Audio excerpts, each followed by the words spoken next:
Si quelqu'un veut venir après moi, qu'il renonce à lui-même, qu'il se charge de sa croix et qu'il me suive. Matthieu 16, 24. Renoncer à soi-même. D'un mot, le Seigneur va droit au but. Il arrive que l'homme soit prêt à renoncer à certaines choses, à des choses agréables. Il arrive qu'il soit prêt à renoncer au péché. Mais renoncer à soi-même, à ce moi qu'il chérit tant, renoncer à en faire le mobile de sa vie, le ressort de ses actions, détrôner le moi pour que Jésus prenne sa place.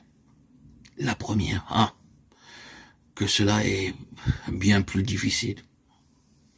Renoncer à soi-même, frères et sœurs bien-aimés en Christ, l'emploi de tout autre mot eût amoindri, limité le champ d'action de la croix, et par conséquent, limiter la délivrance. En effet, chers amis, le résultat ultime de la croix, c'est l'affranchissement de soi-même, la délivrance du moi.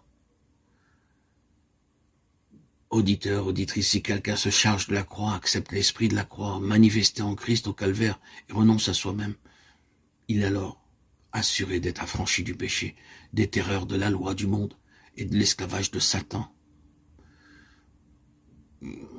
Qu'il soit 1000 fois béni, cet évangile du calvaire, dans sa simplicité, sa profondeur, son efficacité, sa sagesse, car le moi est bien la cause de tous les troubles, de toutes les rébellions, tous les égoïsmes, de l'orgueil et du péché.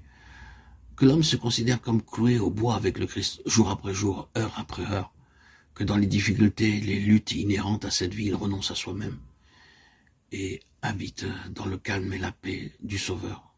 Suivant celui qui l'a précédé dans le chemin de la croix, cet homme suivra l'agneau. Non seulement jusqu'au calvaire, mais jusqu'au ciel, même où il partagera son trône. Y aurait-il pour les disciples un autre chemin que celui que le Christ a suivi? Évidemment non. Le Christ a pris sur la croix la place du pécheur. Quiconque veut le suivre et accepter ses enseignements doit prendre à son tour la croix de Christ.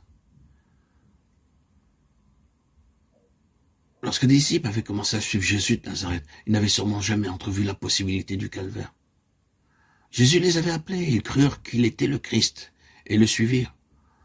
En leur cœur, ils savaient que Christ avait les paroles de la vie éternelle. Ils l'entendaient, ils voyaient ses miracles, ils rêvèrent peut-être de puissance et de gloire. Mais jamais, certainement, la croix n'a paru à leurs yeux. Même lorsque Jésus leur annonça ouvertement, ils ne comprirent pas. Luc 9, 43, 44.